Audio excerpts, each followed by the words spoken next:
एवं इस प्रकार जैसा पहले के श्लोक में वर्णन किया गया है।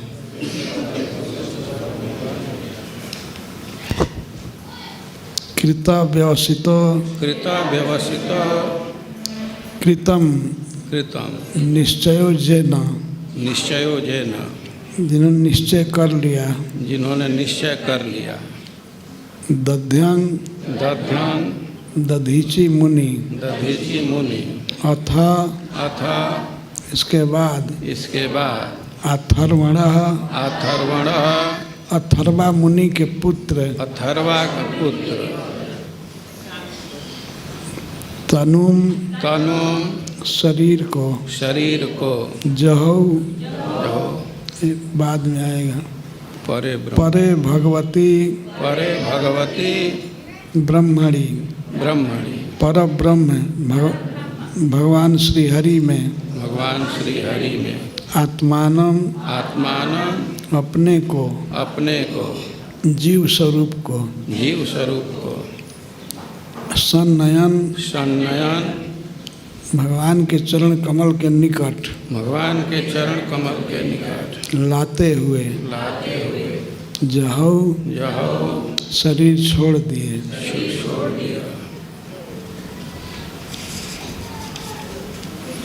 यथा संयम में किए थे अक्षा इंद्रियां प्राण और प्राण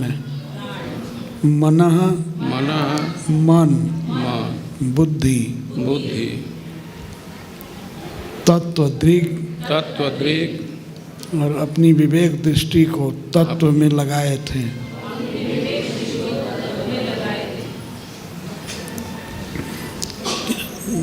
भगवान में लगाए थे। ध्वस्त बंधन उनका शरीर का अध्यास नष्ट हो गया। जो बंधन है वो नष्ट हो गया। आस्थित सम्यक स्थित हो गए।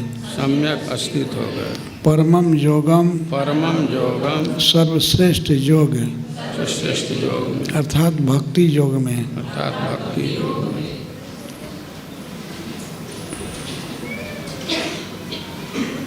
न देहम देह को बुद्धे जान पाए गतम कि यह छूट गया। शरीर छूट गया इसका उन्हें पता भी नहीं चला।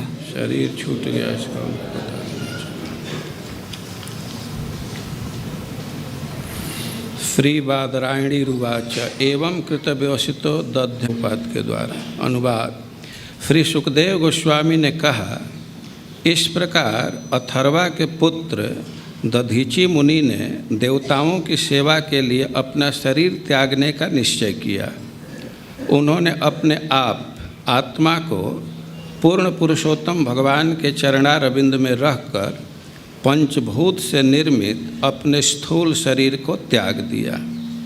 तात्पर्य, जैसा कि परे भगवती ब्रह्मणि आत्मानं सन्नयन शब्दों से प्रकट है कि दधीचि ने अपने आत्मा को स्वयं श्री भगवान के चरणों पर चढ़ा दिया।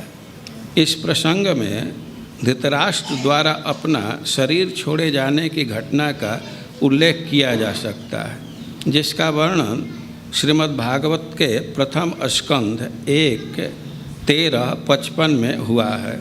धृतराष्ट्र ने उन पंच तत्वों को जिससे उनका शरीर बना था पृथक करके उन्हें तत्त आगारों में बांट दिया।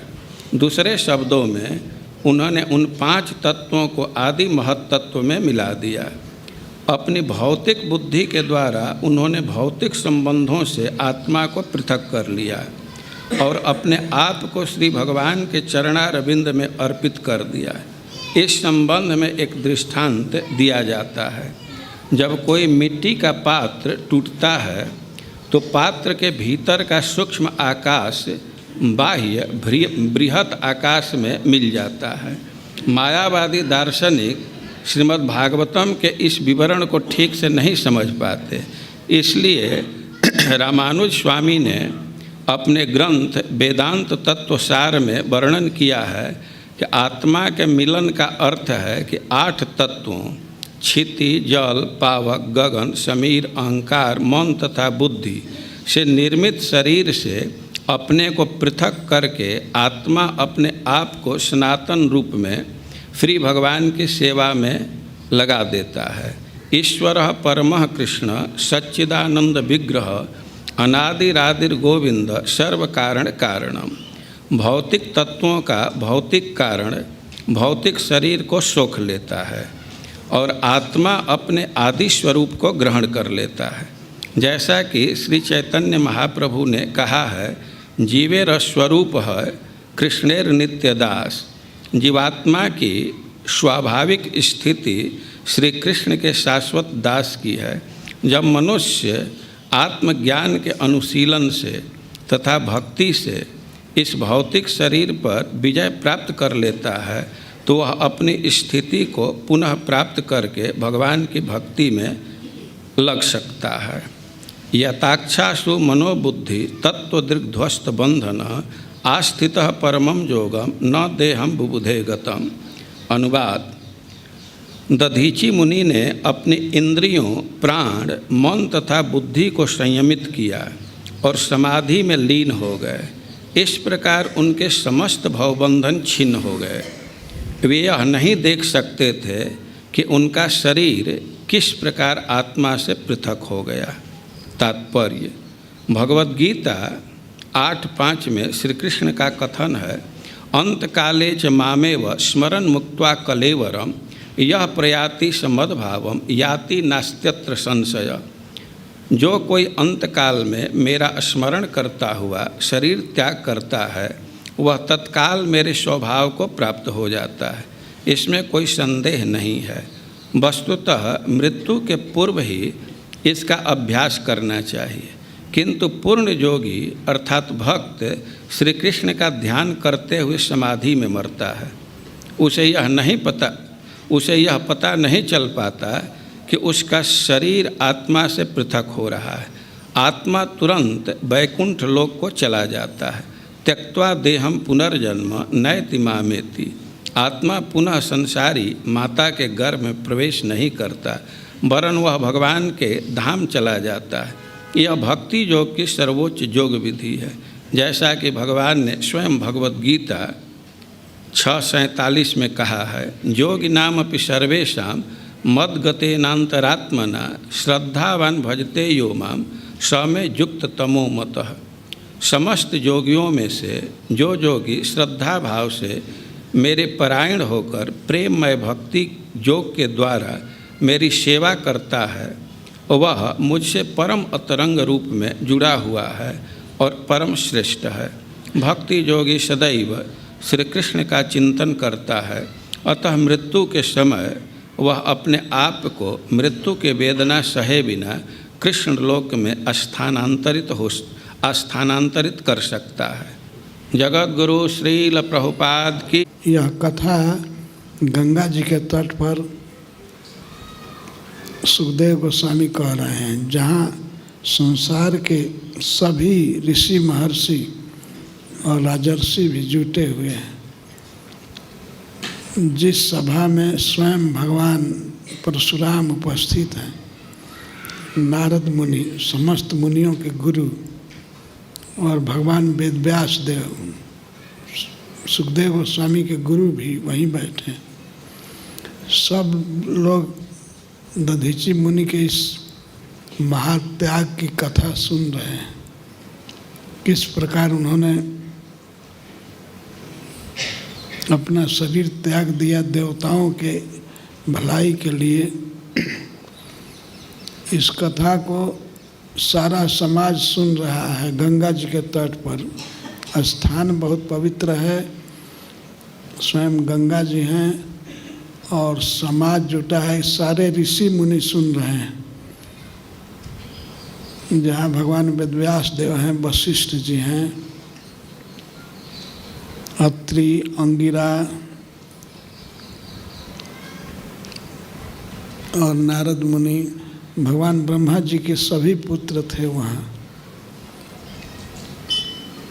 12 पुत्र हैं उनके, नारद जी को लेकर के, और 4 मानस पुत्र पहले, सनक, सनंदन, सनातन और सनत कुमार। ये सभी सुन रहे हैं कथा। कितना महान प्रसंग है। बोलने वाले श्री सुखदेव गोस्वामी हैं और सुनने वाले सब परम कोटि के ऋषि जन हैं। इसीलिए बादरायणी शब्द यहाँ महत्वपूर्ण है। कथा कहने के लिए भगवान बादरायण के पुत्र सुखदेव गोस्वामी उपस्थित हैं। बहुत उत्कृष्ट प्रसंग है। बड़े ध्यान से एक एक अक्षर को सुनना चाहिए, विचार करना चाहिए। बद्रिकाश्रम से आए हुए श्री सुखदेव गोस्वामी कथा कह रहे हैं, इसीलिए बादरायणी रुवाच कहा गया। वेदव्यास देव के पुत्र और शिष्य ये कथा करें। एवं इस प्रकार कृतम व्यवसितम निर्णयो जेन, इस प्रकार से दधीचि मुनि ने निर्णय किया, निश्चय किया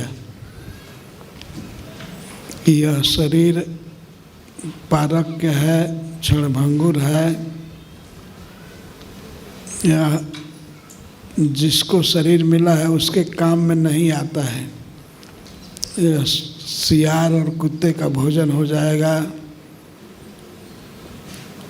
यह विचार किया उन्होंने, इस शरीर से दूसरे का उपकार होना चाहिए। ऐसा निश्चय करके उन्होंने अपना शरीर त्यागने की सोच लिया। शरीर त्याग करके अस्थि को दे देना देवताओं के लिए। ये देवता भगवान के सेवक हैं, सारे जगत की व्यवस्था को देखते हैं। अतः देवताओं को सुखी करना बहुत आवश्यक है।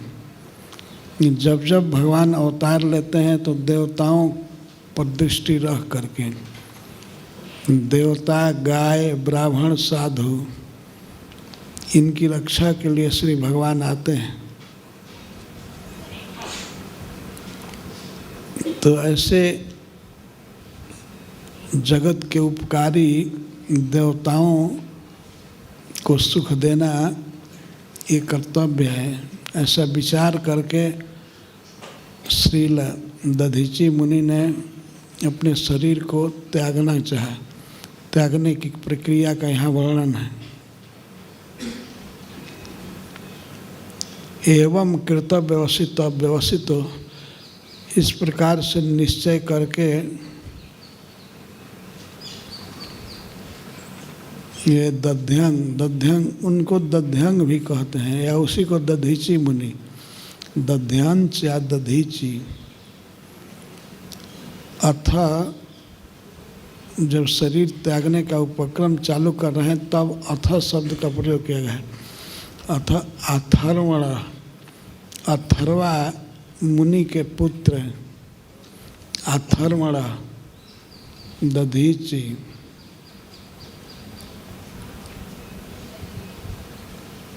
तनुम जहाऊ, शरीर को छोड़ दिए। कैसे? परे भगवती, परे ब्रह्मणी के साथ लगेगा। पर ब्रह्म, भगवान में, आत्मानम, अपने को, सन्नयन, निकट लाते हुए, समीप लाते हुए, भगवान के चरण कमलों में अपने को अर्पित करते हुए। यह बहुत महत्वपूर्ण शब्द है। दधीचि अपने को, जीवात्मा स्वरूप को भगवान के चरणों के पास लाए। जीव का स्वरूप है, जीव स्वभावतः स्वाभाविक भगवान का नित्य सेवक है।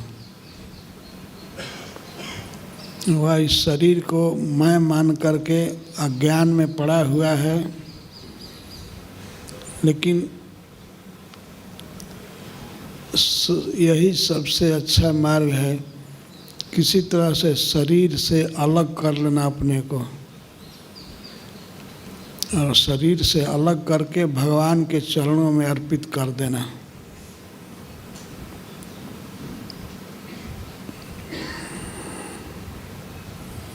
इसके लिए जरूरी है शरीर के स्वभाव को समझना। शरीर नश्वर है, प्रतिक्षण नाश को प्राप्त होता है, क्षणभंगुर है, थोड़े समय के लिए मिला है। क्षण का अर्थ है सीमित टाइम, थोड़े समय के लिए मिला है। और यह शरीर जब नष्ट हो जाता है, मर जाता है, तो इसको खाने के लिए कुत्ते गिद्ध जुटते हैं, उन्हीं के काम में आएगा। ये सारे संबंधी, पैसा और शरीर सब दूसरे के हित के लिए है, दूसरे के हित में इसको लगाना चाहिए। यही जीवन की सार्थकता है। ऐसा निश्चय करके दधीची मुनि अपने को भगवान के चरण में लाए, शरीर से अलग करके। यह प्रक्रिया है, कैसे अपने को शरीर से अलग करेंगे, अभी से अभ्यास करना चाहिए। इसके लिए दो उपाय हैं, एक तो ज्ञान योग और दूसरा है भक्ति योग। तो भक्ति योग बहुत आसान है। भक्ति योग में भगवान का ध्यान करना होता है, भगवान में चित्त को रखना। और ज्ञान योग में शरीर की नश्वरता को समझना, शरीर दुखद है, शरीर अपना स्वरूप नहीं है, यह दूसरा चीज़ है, पुराने वस्त्र की तरह है। जैसे गीता में भगवान कहते हैं, ये शरीर क्या है, एक वस्त्र की तरह है, इसको जीव ग्रहण करता है और पुराना होने पर छोड़ देता है। तो इस तरह का विचार करना कि ये शरीर अंततः रहेगा नहीं, नश्वर है, दुखद है, इसके चलते आत्मा की अधोगति हो रही है। इस तरह विचार करके विवेक से अपने को शरीर से अलग करना, यह तो ज्ञान मार्ग के द्वारा संभव है। लेकिन भक्ति योग में ज़्यादा यही चिंता रहती है, भगवान का ध्यान, भगवान पर चित्त रहे, संसार में न रहे। तो धीरे धीरे भगवान का चिंतन करने से शरीर की ममता से, अहंता से जीव मुक्त हो जाता है। तो बहुत आसान तरीका है। भगवान का नाम जपना, भगवान पर चित्तवृत्ति रखना, भगवान को देखना। जैसे हम लोग मंदिर में भगवान पर देखते रहते हैं, अपने घर में भी भगवान को रखते हैं। उनको देखते देखते धीरे धीरे मन आविष्ट हो जाएगा। और यदि भगवान में मन लग गया तो अपने आप शरीर से पृथक हो जाएगा। अभी तो अज्ञान की दशा में हम अपने को शरीर मान लिए हैं, और शरीर मान इतना प्रिय शरीर मान लिए हैं कि इसी के लिए सब कुछ कर रहे हैं, इसी का चिंतन करते हैं, इसी को खिलाते हैं, पिलाते हैं, सजाते हैं। यदि शरीर से अलग होने की बात कह दी जाए तो व्यक्ति सोचेगा हम शरीर से अलग कैसे रहेंगे, शरीर में इतना घुल मिल गया है, हम शरीर से कैसे अलग होंगे। वास्तव में जीवात्मा शरीर से अलग है।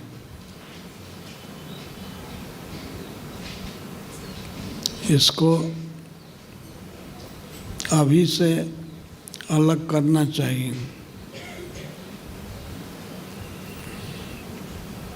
तब भगवान कहते हैं अंत काले च माम एवं स्मरण मुक्ता कलेवरम।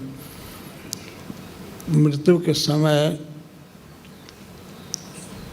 व्यक्ति यदि मेरा स्मरण करता है तो यह देह छोड़ करके फिर मेरे पास आ जाता है, इसमें संशय नहीं है। मद्भावम प्रयाति नात्र संशयम, कोई संशय नहीं, संदेह नहीं है।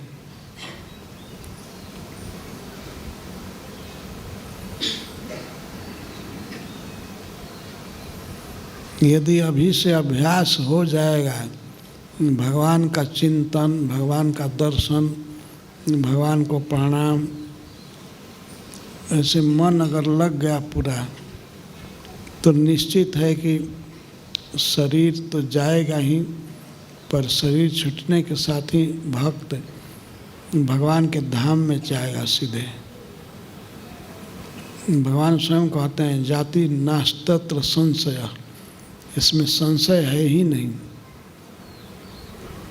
कोई भगवान से कहे कि डाउट है, हो सकता है, लेकिन भगवान कहते हैं नहीं, डाउट मत करो, निश्चित ही जाएगा। यदि मृत्यु के समय मेरा ही स्मरण होता है तो वो भक्त मेरे पास ही आता है, इसमें कोई संशय नहीं है।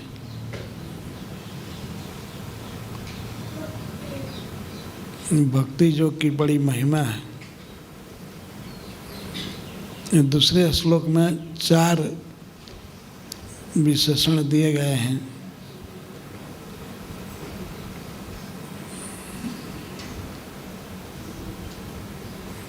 जताक्षासु मनोबुद्धि, दधीचि मुनि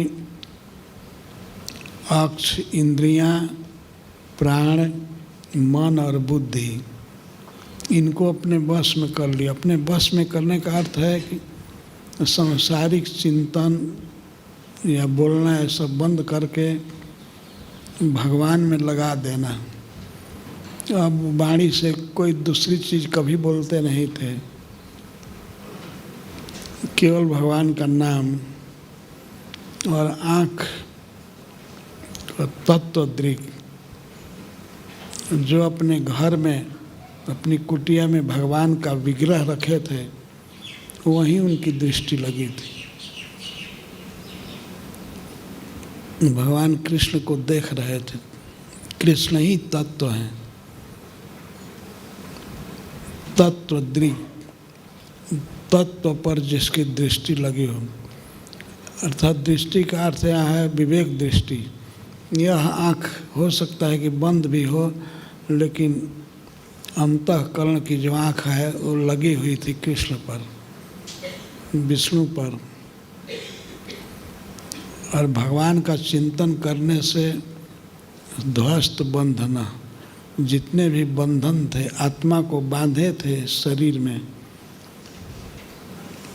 वो बंधन सब खत्म हो गए। ध्वस्त बंधन, ध्वस्त का अर्थ है गतम, सारे बंधन नष्ट हो गए।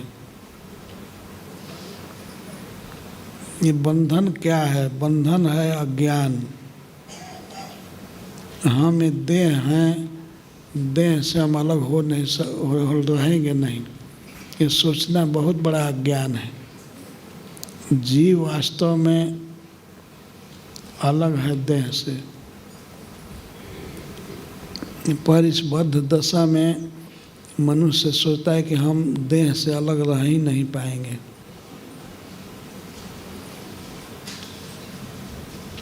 तो बंधन है, हमेशा देह के विषय में सोचते रहना। इसको उपाधि कहते हैं। मैं इस परिवार का हूँ, मैं इस गांव का हूँ, मैं इस देश का हूँ, मैं इस जाति का हूँ, मैं धनी हूँ या मैं गरीब हूँ। ये सब विचार करना आत्मा का बंधन है। लेकिन दधीची मुनि भगवान के ध्यान में डूबे थे, इसलिए ध्वस्त बंधन, सारे बंधन टूट गए और आस्थित परमम योगम, और परम योग में स्थित हो गए। परम योग का अर्थ है सुप्रीम योग। भगवान ने स्वयं कहा है, योगिनाम अपि सर्वेषां मद्गते नान्तरात्मना श्रद्धावान भजतो यो माम समे युक्त तमो मतः। समस्त योगियों में वह योगी सबसे श्रेष्ठ है जो अंतरात्मा से, मन से मेरा स्मरण करता है और श्रद्धावान है। मुझ में पूर्ण श्रद्धा होती है भक्त की और मेरा ही चिंतन करता रहता है। तो ये है परम योग। भगवान पर चित्त वृत्ति रखना, भगवान का ध्यान करते रहना, यही परम योग है। और इस परम योग में भगवान के नाम का स्मरण, दर्शन और वाणी से उनके गुण लीला आदि का वर्णन करना, ये सब परम योग है। तो दधीची मुनि में 4 विशेषता आई।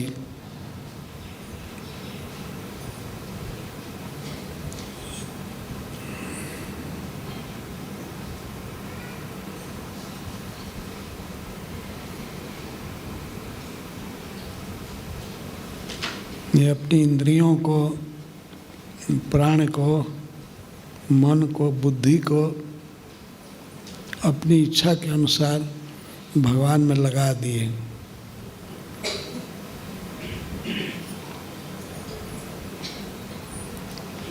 तत्वदृग, भगवान पर देखने लगे।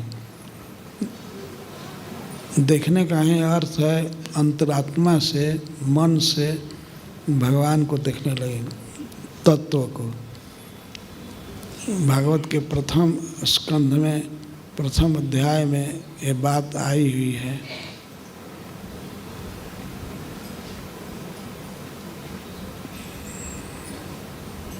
सूत जी कहते हैं, वदन्ति तत्वविदस् तत्वम जज ज्ञानमद्वयम् ब्रह्मेति भगवान पर ब्रह्मेति परमात्मेति भगवान इति शब्द देते। विद्वान लोग उस अद्वैत तत्व को, अद्वैत ज्ञान तत्व को ही तत्व कहते हैं और उसी के लिए शब्द दिया जाता है। ब्रह्म, परमात्मा और भगवान साक्षात्कार भेद से सब नाम है। तो तत्वदृग का अर्थ है भगवत ध्यान में डूबे हुए, भगवान के ध्यान में लग गए, इसलिए और सारे बंधन, आसक्ति टूट गई, ध्वस्त बंधन। और आस्थित परमम योगम, या परम योग में स्थित हो गए। यहाँ परम योग का स्पष्ट अर्थ है हम भक्तों के लिए भगवान के नाम में इनकी वाणी लग गई। हरे कृष्णा कृष्णा कृष्णा हरे हरे, हरे राम राम राम।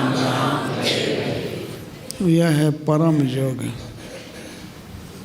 जब भगवान में मन लगा है, भगवान के नाम का उच्चारण वाणी करती है, दृष्टि भी भगवान में लगी है, सारी इंद्रियां लगी हैं, यह है परम योगी। तो ऐसी दशा में यदि कोई शरीर त्यागेगा तो वो तो भगवान के धाम में जाएगा ही। यही परम गति प्राप्त किए दधीची मुनि। न देहम बुधे गतम, देहम गतम न बुबुधे। उनको शरीर का कुछ ध्यान ही नहीं था, शरीर छूट गया,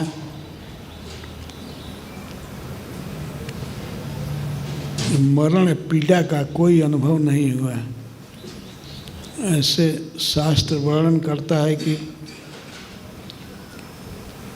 मरते समय इतनी पीड़ा शरीर में होती है, यदि 100 बिच्छू शरीर में मारें 100 जगह पर, तो जितनी पीड़ा होगी उतनी पीड़ा मरते समय होती है व्यक्ति को। केवल शारीरिक पीड़ा ही नहीं, मानसिक पीड़ा भी होती है। माया में पड़ा हुआ व्यक्ति मरने में बहुत दुख पाता है, सोचता है मेरा घर छूट रहा है, मेरा बच्चा छूट रहा है, मेरी पत्नी छूट रही है, मेरा पैसा छूट रहा है, मेरा बैंक में पैसा छूट रहा है, मेरा हाथी, मेरा घोड़ा या मेरा मोटरसाइकिल, मेरी कार सब छूट रही है। यह सोचते हुए मरता है तो उसको बहुत अधिक मानसिक पीड़ा होती है। और इस तरह से विषयों का चिंतन करते हुए व्यक्ति मरता है तो निश्चित भूत होता है, प्रेत होता है। कि प्रेत जोनी बहुत दुखद जोनी है। प्रेत बनने पर व्यक्ति को कभी भोजन ठीक से नहीं मिलता है, पानी भी नहीं मिलता है। पानी के लिए हाथ दैव कह करके भटकता रहता है। आप लोगों ने धुंधकारी के विषय में पढ़ा होगा भागवत में कि जब धुंधकारी प्रेत बन गया तो बहुत रो रहा था, उसको पानी भी नहीं मिलता था पीने को। कोई भी व्यक्ति जो वस्तुओं में, भौतिक वस्तुओं में आसक्त होता है, मरने पर यही होता है। मरते समय तो दुख होता ही है, मरने के बाद प्रेत बनने पर और अधिक कष्ट होता है। प्रेत पीड़ा बहुत दुख होता है। तो दधीची मुनि को कुछ भी पता ही नहीं चला, अनुभव ही नहीं हुआ कि शरीर कब गया।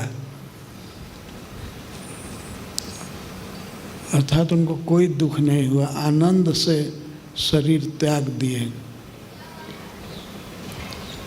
देवताओं के लिए। तो उस शरीर को जंगली पशुओं ने चाट करके साफ कर दिया। उसका सारा खून तो था ही नहीं, केवल हड्डी मात्र थी, तो चमड़ा और खून ये चाट लिए और हड्डी साफ कर दिए। तो उस हड्डी को भगवान इंद्र अपने विमान पर ले करके गए स्वर्ग। और स्वर्ग में ले जा करके विश्वकर्मा जी को दिए। सब भगवान के आदेश से हो रहा था। विश्वकर्मा जी ने सारी हड्डियों को इकट्ठा किया, जोड़ा और उससे एक अद्भुत आयुध बनाया जिसका नाम हुआ वज्र।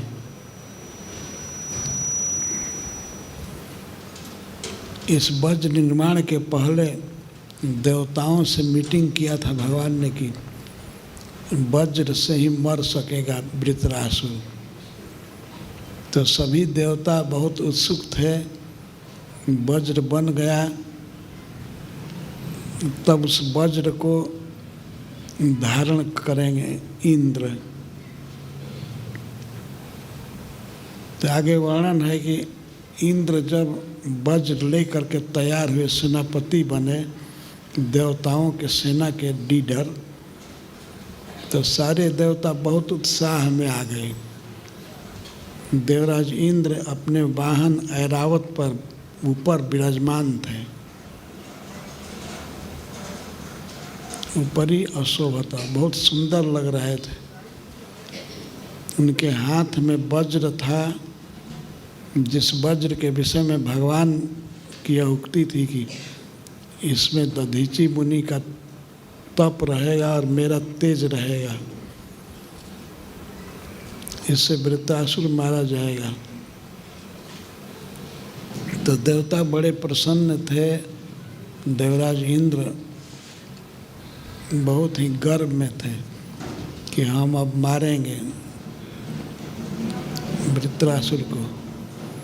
तो जैसे काल पर, जमराज पर क्रुद्ध होकर के रुद्र भगवान शंकर चले थे, पहले एक बार घटना है, जमराज को मारने के लिए चले थे क्रोध करके भगवान शंकर, वैसे ही वृत्रासुर को मारने के लिए इंद्र देवता चले और सभी देवताओं से घिरे हुए थे। और उधर वृत्रासुर भी कम नहीं था, वो समस्त दैत्यों के साथ घिरा हुआ था, सबके बीच में था। और उसको मारने के लिए इंद्रदेव चले, बहुत क्रोध में थे। और भगवान ने कहा था, इसलिए विश्वास भी था कि मैं मार सकूंगा। देवताओं में बड़ा उत्साह था। देवता एक बार हारे हुए थे, लेकिन भगवान का आश्वासन पा करके सबका उत्साह बढ़ा हुआ था।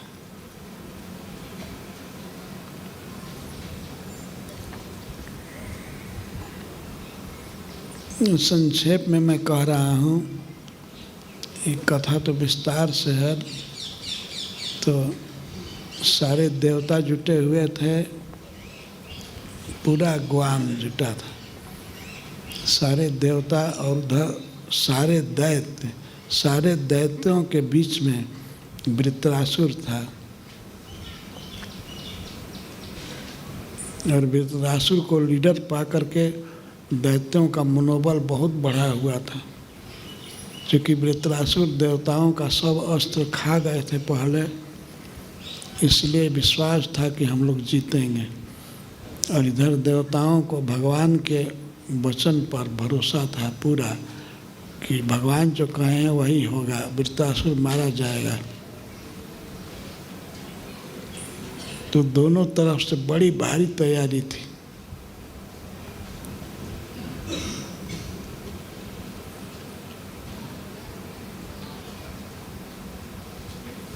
वृत्रासुर घिरे हुए थे दैत्यों से, और फिर भी इंद्र देवता मारना चाहते थे।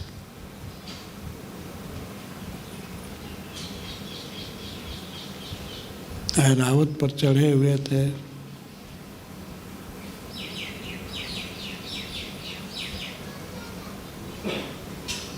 बहुत बड़ा युद्ध हुआ नर्मदा नदी के किनारे। नर्मदा ये स्वर्ग में बहने वाली नदी है, जैसे गंगा जी, गंगा जी भी स्वर्ग में रहती हैं, और इस पृथ्वी पर भी। तो ऐसे ही नर्मदा, कावेरी, कृष्णा, गंगा, ये सब नदियाँ स्वर्ग में बहती हैं। तो ये युद्ध स्वर्ग में हुआ था। देवताओं ने बहुत बड़ी तैयारी करके युद्ध किया था दैत्यों के साथ। तो सुखदेव गोस्वामी यहाँ वर्णन करते हैं देवताओं में कौन कौन लोग थे। सारे रुद्र, ऋभु, साध्य, सिद्ध, सभी प्रकार के देवता थे। और दैत्यों में नाम रख रहे हैं, बड़े नमुची, अनरवा, संबर, सब बड़े बड़े सेनापतियों के नाम हैं। सब दोनों तरफ से यही उत्साह था कि हम जीतेंगे, हम जीतेंगे।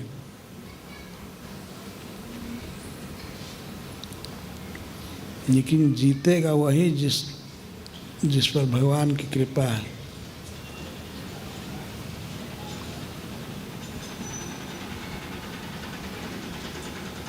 बहुत बड़ा युद्ध छिड़ गया।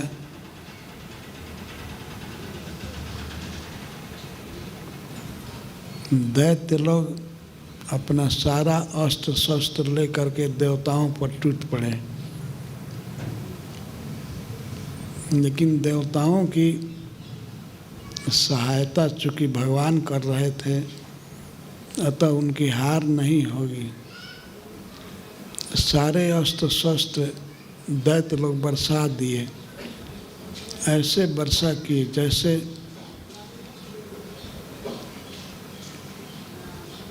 वर्षा होती है, पानी की धारा और घने बादल छा जाते हैं तो सूर्य, चंद्रमा, तारा आदि दिखाई नहीं पड़ते हैं। इसी तरह से देवताओं की सेना ढक गई बाण वर्षा से। लगातार बाण छूट रहे थे, अनेक मिसाइल, अनेक बाण मार रहे थे दैत्य लोग। पर देवता लोग भगवान के बल से इतना फुर्तीले हो गए थे कि वे सारे अस्त्रों को आकाश में ही काट गिराए। कोई भी अस्त्र शस्त्र देवताओं तक पहुंचा नहीं।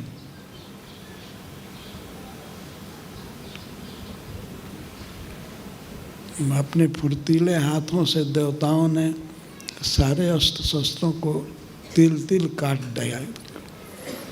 बड़े बड़े अस्त्र छोड़े थे। जब अस्त्र शस्त्र सब विफल हो गए, तब दैत्यों ने बहुत बड़ा पहाड़ शिखर लेकर के पटका देवताओं पर।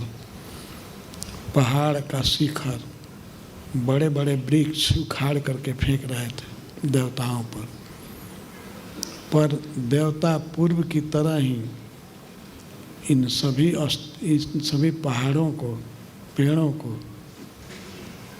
हजारों टुकड़े कर दिए अपने पास आने से पहले ही। जब दैत्यों ने देखा कि देवताओं का कुछ बिगड़ा नहीं, कहीं घाव नहीं लगा, कहीं कटा नहीं, तो वे बहुत डर गए। अब डर गए इतना कि अब देवताओं ने उनको मारना चालू किया।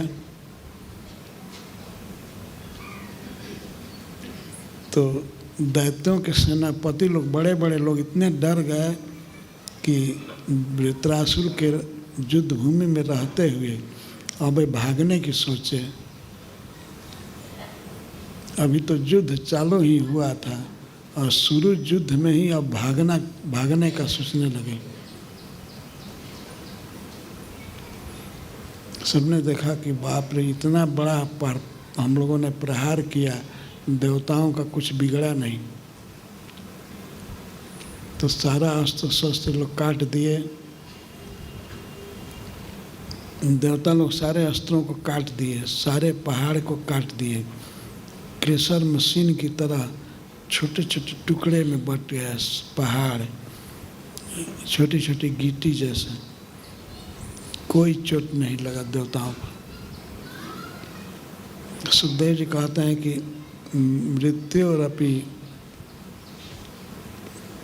मृत्यु के द्वारा भी अब कुछ नहीं हो सकता था देवताओं का,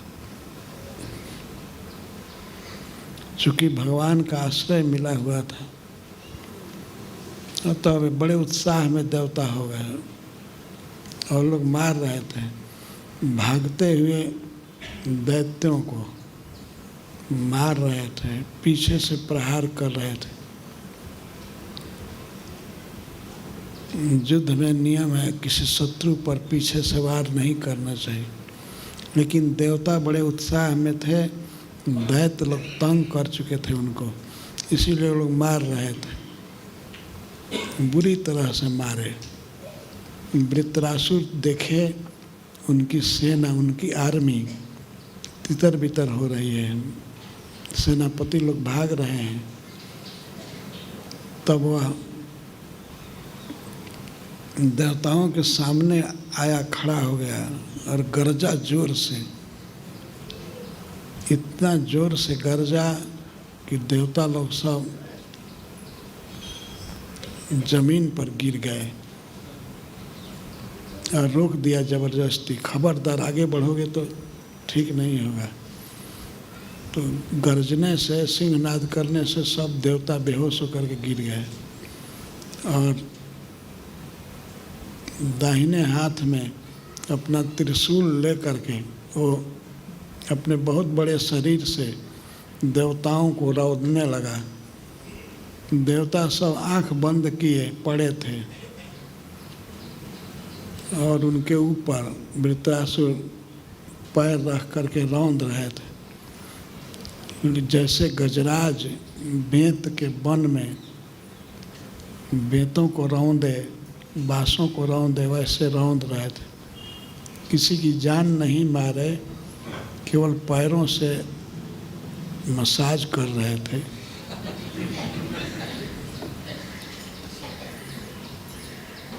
देवराज इंद्र नहीं गिरे थे और सब देवता गिर गए थे। सबके ऊपर अपना बहुत बड़ा शरीर, बहुत भारी शरीर लेकर के रौंद रहे थे। बताइए, देवताओं की विजय हो रही थी, एकाएक पलट गया। वृत्रासुर अकेले सबको पस्त कर दिए। तब देवराज इंद्र हाथी पर चढ़े हुए थे, उन्होंने देखा कि हमारी सेना, देवताओं की सेना रौंदी जा रही है। तब उनसे रहा नहीं गया, वे तुरंत अपनी महागदा को लिए और गदा ले करके बहुत मोशन बना करके बहुत फोर्स से वृत्रासुर पर चला दिए। परंतु वृत्रासुर इतने बड़े वीर थे, वे वेग से आती हुई गदा को बाएं हाथ से पकड़ लिए। दाहिने में तो त्रिशूल था, इसलिए दाहिना हाथ खाली नहीं था, बायां हाथ खाली था। बाएं हाथ से वेग से आती हुई गदा को पकड़ लिए। उस गदा को उठाना बहुत कठिन था, लेकिन उसमें वेग था। वेग युक्त गदा को भी वृत्रासुर पकड़ लिए बाएं हाथ से और पकड़ करके उस गदा को उसमें मोशन बना करके और मारे इंद्र के वाहन पर, ऐरावत पर बहुत जोर से मारे। इतना बलवान थे वृत्रासुर की, उस गदा के प्रहार से ऐरावत हाथी 28 हाथ पीछे चला गया। इतना जोर की गदा लगी कि उसको चक्कर आ गया, जैसे लट्टू घूमता हुआ नाचे, वैसे नाचते विघुलित होकर के हाथी पीछे हो गया। हाथी को पीछे करना बड़ा कठिन है, लेकिन गदा की इतनी बड़ी चोट थी कि वो अपने आप 28 हाथ पीछे चला गया और मुख खुल गया। ऐरावत का मुख से खून बहने लगा। लेकिन इस दशा में भी इंद्र भगवान पीछे नहीं हटे। उनके हाथ, उनके पानी में अमृत का स्राव होता है, तो अपने अमृत सिंधी कर कमल से हाथी के मस्तक को सहलाए। मस्तक फट गया था, फिर भी उन्होंने चिकित्सा करके हाथी के दर्द को और घाव को सबको ठीक कर दिया।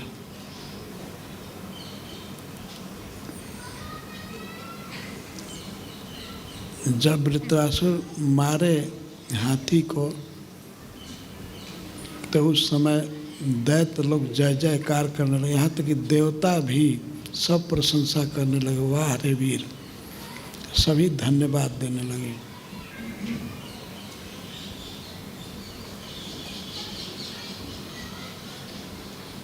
तो इस दशा में अभी आशा की जा रही थी कि इंद्र युद्ध से पीछे हट जाएंगे, लेकिन इंद्र भी बहुत बड़े वीर हैं ना।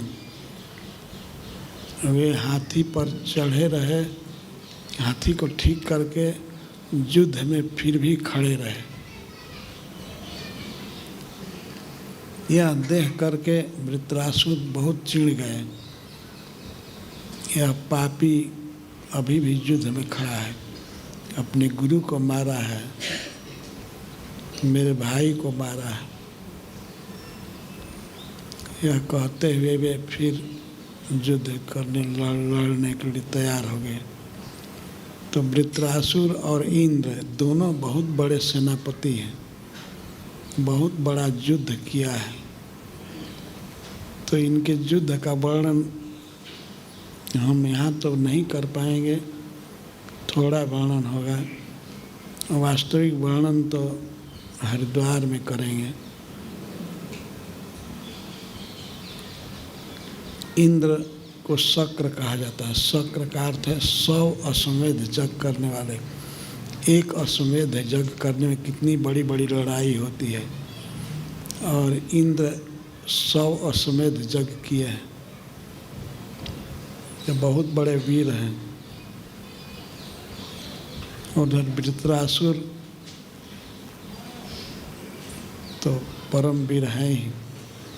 तीन दो महान वीरों में युद्ध हो रहा है। युद्ध के साथ साथ आपस में बातचीत भी होती है। और वृत्रासुर ऐसे हैं जो मरना चाहते हैं, और इंद्र देवता मारने के लिए आए हैं, पर उनकी गदा जब विफल हो गई तो इस डर से अब वज्र नहीं चला रहे थे। तो ये सोचे कि वज्र को चलाऊंगा और कहीं उसको पकड़ करके वृत्रासुर हम पर मार दिया तो मैं ख़त्म ही हो जाऊंगा। इसलिए वज्र हाथ में लिए थथम रहे थे, चला नहीं रहे थे। वृत्रासुर बार बार प्रार्थना कर रहे हैं कि हे देवताओं के राजा, आप वज्र चलाइए हम पर, वज्र हमें मारने के लिए बनाया गया है।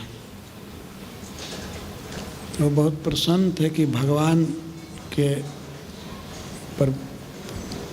प्रस्ताव से वज्र बना है।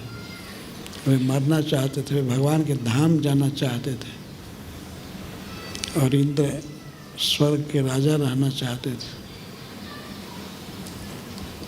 पर दोनों के बीच बहुत सुंदर बातचीत भी होती है, बहुत सुंदर वार्ता है।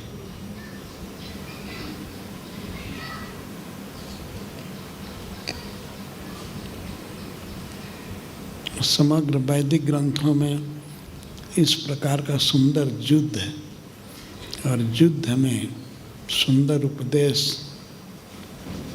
कहीं नहीं है। वृत्रासुर इतने बड़े ज्ञानी थे कि वे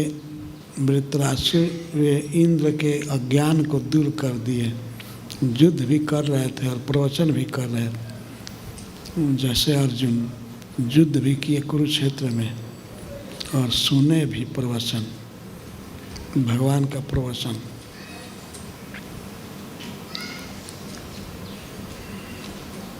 तो इतना बड़ा ज्ञान दिया है वृत्रासुर ने कि इंद्र का अज्ञान दूर हो गया और वे स्वयं भगवान के धाम में गए और इंद्र को बहुत बड़ा ज्ञान दे करके शत्रु को ज्ञान दे करके उनका ज्ञान दूर कर दिए और लड़ाई करते हुए। तो यह प्रसंग बहुत सुंदर है।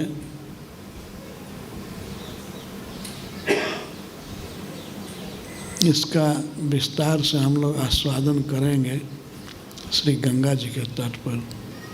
जय श्री प्रभुपाद।